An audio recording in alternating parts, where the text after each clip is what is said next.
Hello friends, welcome to Indian study पर आपका स्वागत है। दोस्तों, आज की इस वीडियो में हम आप लोगों के लिए टॉप 25 जीके के क्वेश्चंस लेकर के आए हैं जो कि आपके आने वाले एग्जाम हर एग्जाम्स के लिए इंपॉर्टेंट है।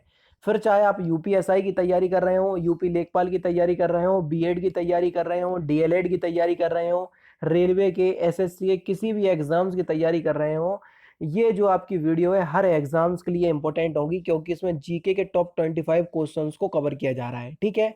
और साथ में आप लोगों के लिए टाइमर भी लगाया जा रहा है ताकि आप लोग 5 सेकंड के अंदर इस क्वेश्चंस का आंसर जो है वो लगा सकें। ठीक है। पहला तो क्वेश्चन है कि पानीपत का तीसरा युद्ध कब हुआ था, ये हमसे पूछा गया है। टाइम स्टार्ट आपका हो गया है तो जल्दी से बता दीजिए। तो पानीपत का जो तीसरा युद्ध है वो कब हुआ था दोस्तों? पानीपत का तीसरा युद्ध जो है ये 1761 में हुआ था, यानी कि इस क्वेश्चन का चौथा ऑप्शन आपका बिल्कुल करेक्ट है। किस किस के बीच? मराठा और अफगानों के बीच हुआ था, तो ये भी आपको पता होना चाहिए। नेक्स्ट क्वेश्चन है आपका कि वाटरलू के युद्ध के उपरांत नेपोलियन को निर्वासित कर कहाँ भेजा गया था? जल्दी बता दो। इंपॉर्टेंट क्वेश्चन है। वाटरलू के युद्ध के पश्चात नेपोलियन को निर्वासित कर कहाँ भेजा गया था? तो आपका जो सही आंसर हो जाएगा वह क्या हो जाएगा? बिल्कुल ठीक, आप लोगों ने जो बिल्कुल ठीक समझा, सेंट हेलेना द्वीप, यानी कि इस क्वेश्चन का पहला ऑप्शन आपका बिल्कुल करेक्ट हो जाएगा। कौन सा? पहला ऑप्शन बिल्कुल करेक्ट हो जाएगा। नेक्स्ट क्वेश्चन दोस्तों आपके सामने, प्रथम पूर्णता और गैर कांग्रेसी प्रधानमंत्री कौन थे? प्रथम पूर्णता और गैर कांग्रेसी प्रधानमंत्री कौन थे? टाइम स्टार्ट हो गया आपका। तो आपका जो सही आंसर हो जाएगा वह हो जाएगा आपका अटल बिहारी वाजपेयी। अटल बिहारी वाजपेयी जो है वे पूर्णता और गैर कांग्रेसी प्रधानमंत्री थे। नेक्स्ट क्वेश्चन आपके सामने कि अंधा युग का मनु किसे कहा जाता है? टाइम स्टार्ट होता है आपका अब, जल्दी बताइए। आधुनिक युग का, हालांकि मैंने अंधा युग बोल दिया, सॉरी। आधुनिक युग का मनु किसे कहा जाता है? तो सही आंसर आपका क्या हो जाएगा? बिल्कुल ठीक, बी आर अम्बेडकर को, यानी कि इस क्वेश्चंस का दूसरा ऑप्शन बिल्कुल करेक्ट है। बी आर अम्बेडकर को आधुनिक युग का मनु कहा जाता है। 8 सेकंड का टाइम हो गया था, चलिए कोई बात नहीं। नेक्स्ट क्वेश्चन, मोपला आंदोलन 1921 पर कहाँ पर हुआ था? 1921 में कहाँ पर हुआ था मोपला विद्रोह? आपने सुना होगा, मोपला विद्रोह ज्यादा सुना होगा। तो ये कहाँ पर हुआ था, जल्दी बताइए।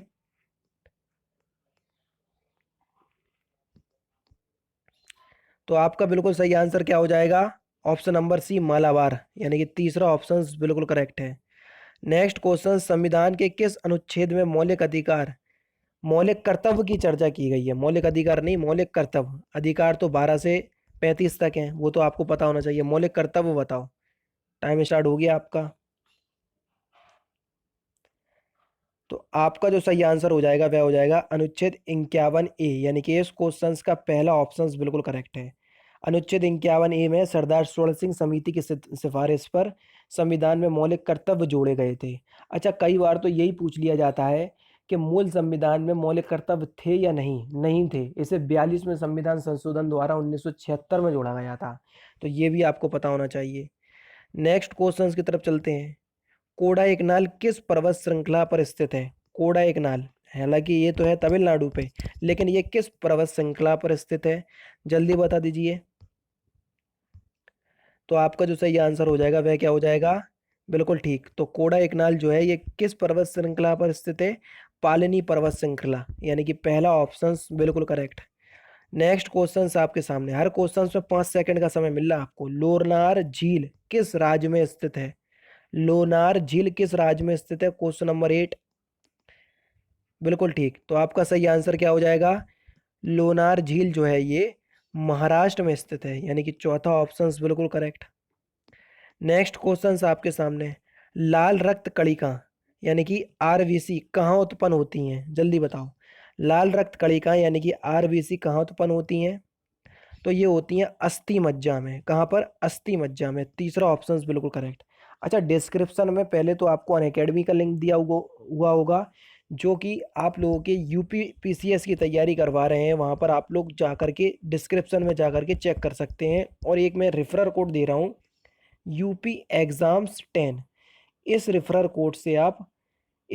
कोड से आप अच्छे से लिख दे रहा हूँ मैं, इनरोल करने पर, कोर्स को इनरोल करने पर 10% का डिस्काउंट प्राप्त कर सकते हैं। ठीक है, यूपी एग्जाम्स 10 ये रेफरल कोड है। ठीक है, 10% का डिस्काउंट आपको मिल जाएगा।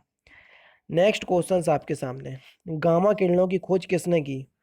गामा किरणों की खोज किसने की, जल्दी बताओ।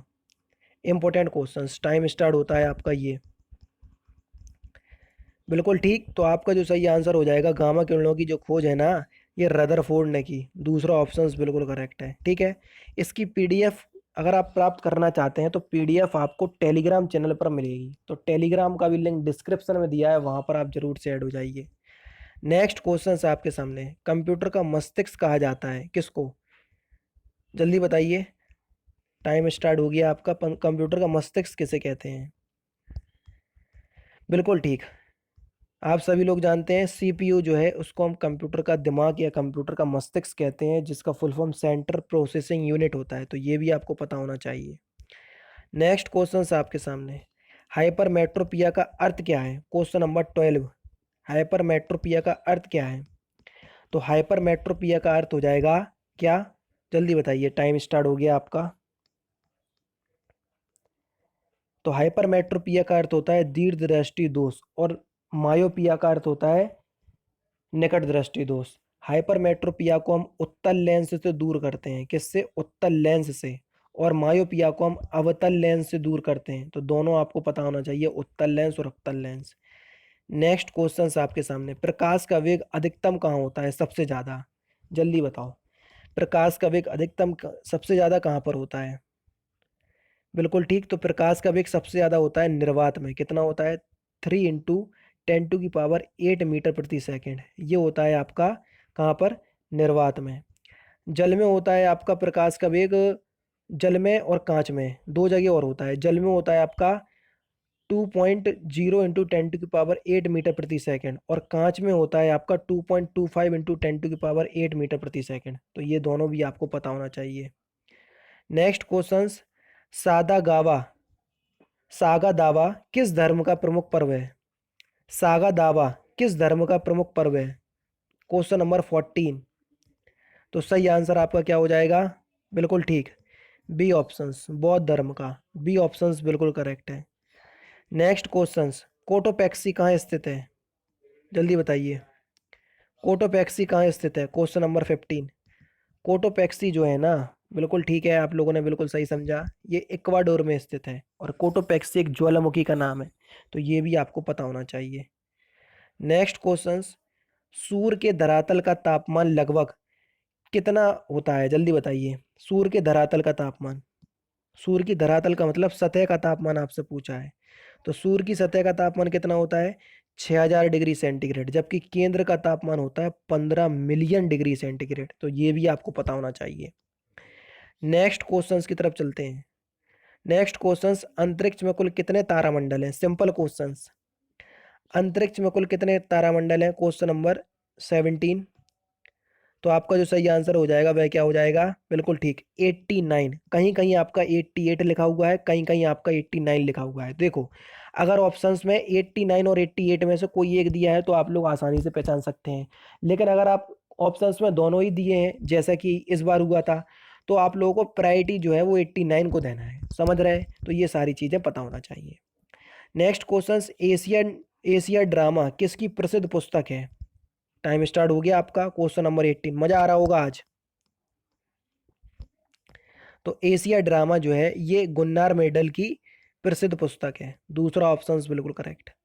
नेक्स्ट क्वेश्चन आपके सामने, किसी राज्य में राष्ट्रपति शासन की प्रारंभिक अवधि कितनी होती है? अगर किसी राज्य में हम राष्ट्रपति शासन लगाएंगे तो कितने अवधि के लिए लगाएंगे प्रारंभ में? तो प्रारंभ में जो राष्ट्रपति शासन लगता है वो कितने समय के लिए लगता है? बिल्कुल ठीक, 6 माह के लिए, और 6 6 माह करके ही आगे बढ़ाया जाता है। नेक्स्ट क्वेश्चन, निम्नलिखित में से कौन राज्य सूची में नहीं है? कौन सा विषय जो है वो राज्य सूची में नहीं है? क्वेश्चन नंबर 20, बिल्कुल ठीक, सुरक्षा जो है ये राज्य सूची में नहीं है, यानी कि इस क्वेश्चन का चौथा ऑप्शन बिल्कुल करेक्ट। नेक्स्ट क्वेश्चन, वित्त आयोग के अध्यक्ष की नियुक्ति कौन करता है? जल्दी बताओ, वित्त आयोग के अध्यक्ष की नियुक्ति कौन करता है? बिल्कुल ठीक। आपका जो सही आंसर हो जाएगा वह हो जाएगा राष्ट्रपति। वित्त आयोग के अध्यक्ष की नियुक्ति राष्ट्रपति करता है। नेक्स्ट क्वेश्चन आपके सामने ये रहा। संविधान का अनुच्छेद 312 किससे संबंधित है? जल्दी बताओ, संविधान का अनुच्छेद 312 किससे संबंधित है? तो आपका जो सही आंसर हो जाएगा वह क्या हो जाएगा? अखिल भारतीय सेवाओं से। अखिल भारतीय सेवाओं से संबंधित है संविधान का अनुच्छेद 312। नेक्स्ट क्वेश्चंस की तरफ चलते हैं। नेक्स्ट क्वेश्चंस के आधुनिक भारत का प्रथम राष्ट्रीय कवि किसे माना जाता है? क्वेश्चन नंबर 23, जल्दी बताओ। आधुनिक भारत का प्रथम राष्ट्रीय कवि किसे माना जाता है? Question number 23। तो आधुनिक भारत का प्रथम राष्ट्रीय कवि हम डेरोजियो को कहते हैं। किसको कहते हैं? डेरोजियो को। यानी कि इस क्वेश्चंस का पहला ऑप्शन आपका बिल्कुल करेक्ट है। और आधुनिक भारत के राष्ट्रीय कवि की बात हो रही तो डेरोजियो, और भारत के राष्ट्रीय कवि किसे कहते हैं कमेंट बॉक्स में बताना आप लोग, ठीक है? भारत का राष्ट्रीय कवि किसे कहते हैं तो वो लोग, वो इस क्वेश्चन का आंसर आप लोग कमेंट बॉक्स में बताना। नेक्स्ट क्वेश्चन, अस्पृश्यता यानी कि अनटचेबिलिटी अपराध अधिनियम कब पारित किया गया? Question number 24। जल्दी बताइए कि कब पारित किया गया। तो सही आंसर हो जाएगा 1955 में। कब पारित किया गया था? 1955 में। नेक्स्ट क्वेश्चन और लास्ट क्वेश्चन, सुभाष चंद्र बोस ने सिंगापुर में दिल्ली चलो का नारा कब दिया था? सिंगापुर की बात हो रही, सिंगापुर में कब दिया था? तो सुभाष चंद्र बोस ने सिंगापुर में दिल्ली चलो का नारा जो है 1943 में दिया था, यानी कि दूसरा ऑप्शन आपका बिल्कुल करेक्ट है। तो दोस्तों ये थे आपके 25 इंपॉर्टेंट क्वेश्चंस जो कि आपके एग्जाम्स के लिए इंपॉर्टेंट थे। अगर आपको अच्छा लगा वीडियो और अगर आप चाहते हैं कि डेली बेसिस पे मैं ऐसे ही वीडियो आपको प्रोवाइड करवाऊं, तो डिस्क्रिप्शन में कमेंट बॉक्स में आप लोग जरूर से बता देना कि क्या मैं इस सीरीज को आगे बढ़ाऊं। रात 9 बजे ये क्लास डेली बेसिस पे आपको अपलोड मिलेगी हमारे यूट्यूब चैनल पर, और इसकी पीडीएफ आप हमारे टेलीग्राम चैनल से प्राप्त कर सकते हैं, ठीक है? तो अगर आपको अच्छा लगा है वीडियो, आपके लिए यूज़फुल हो, तो आप लोग ज़रूर से मुझे बताइएगा। तो दोस्तों फिलहाल की वीडियो में सिर्फ इतना ही। अगर आपको वीडियो पसंद आए तो प्लीज़ दोस्तों वीडियो को लाइक कीजिए, शेयर कीजिए, और साथ ही साथ हमारे चैनल को सब्सक्राइब करना ना भूलें, क्योंकि मैं रोजाना इसी तरह की वीडियोस आप लोगों के लिए लाता रहता हूँ। नमस्कार दोस्तों, जय हिंद, जय भारत।